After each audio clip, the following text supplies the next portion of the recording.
छत्रपती संभाजीनगर येथील कन्नड तालुक्यातील करंजखेड येथील रहिवासी 31 वर्षीय युवक सचिन अण्णासाहेब वाघ या तरुणानं करंजखेड येथील रामेश्वर मंदिराच्या परिसरामध्ये लिंबाच्या झाडाला गळफास घेऊन आपली जीवनयात्रा संपवली।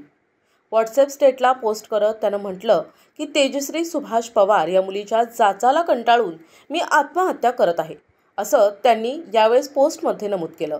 MPSCची पूर्वतयारी करत असताना इतका मोठा निर्णय त्यानं का घेतला या संदर्भात सर्व डाटा मोबाईलमध्ये असल्याचं त्यानं पोस्ट करत सांगितलंय। व्हॉट्सॲपवरती त्याच्या नंबरवरती सायंकाळी 2:25 त्यानं ही पोस्ट केली।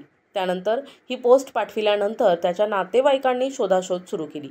त्यानंतर रामेश्वर मंदिराकडे असल्याचं त्याच्या मोबाईल लोकेशनवरून कळल्यानंतर सर्वांनी त्या ठिकाणी धाव घेतली आणि त्या ठिकाणी लिंबाच्या झाडाला त्यानं गळफास लावलेला सर्वांनी बघितला। तात्काळ घटनास्थळी पिशोर पोलीस स्टेशनचे सहाय्यक पोलीस निरीक्षक शिवाजी नागवे यांच्या मार्गदर्शनाखाली PSI विश्वजित फरताडे तसेच पोलीस हेड कॉन्स्टेबल नागलोत पटेल यांनी घटनास्थळी धाव घेतली।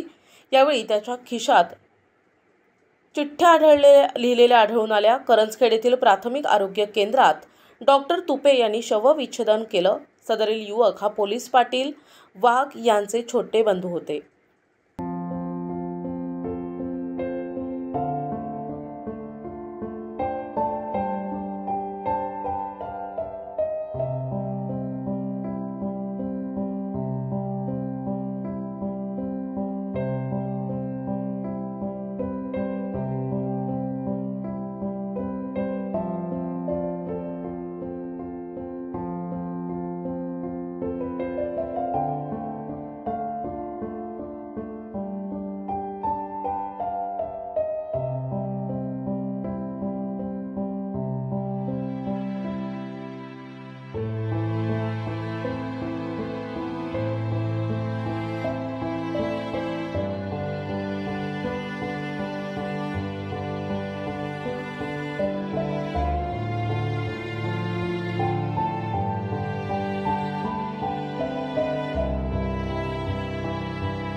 प्रतिनिधी रवींद्र खरात, NTV न्यूज मराठी, छत्रपती संभाजीनगर।